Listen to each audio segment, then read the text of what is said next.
ہم کریں گے ہر مظلوم کی حمایت۔ السلام علیکم ناظرین، میں ہوں حورین فاطمہ اور آپ دیکھ رہے ہیں حمایتی نیوز HD چینل۔ نظر ڈالتے ہیں آج کی اہم خبر پر۔ بانی پی ٹی آئی اپنی سزاؤں کو روکنے کے لیے دباؤ بڑھا رہے ہیں۔ طلال چودھری نون لیگ کے سینیٹر طلال چودھری نے کہا ہے بانی پی ٹی آئی اپنی سزاؤں کو روکنے کے لیے دباؤ بڑھا رہے ہیں۔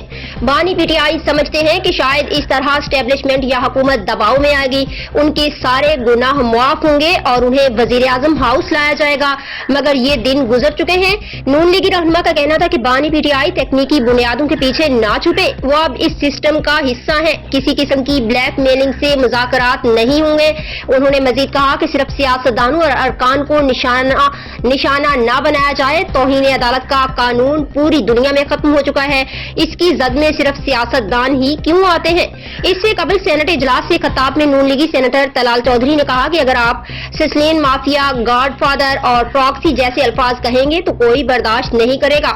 اپنے خطاب میں انہوں نے دعویٰ کیا کہ سابق chief justice of Pakistan Saqib Nisar نے انہیں پیغام بھجوایا کہ نواز شریف اور مریم نواز کے خلاف بیان دینے پر انہیں پارلیمنٹ میں جانے دیا جائے گا ورنہ جیل بھیجا جائے گا۔ مزید خبروں اور اپڈیٹ سے باخبر رہنے کے لیے دیکھتے رہیں حمایتی نیوز HD چینل۔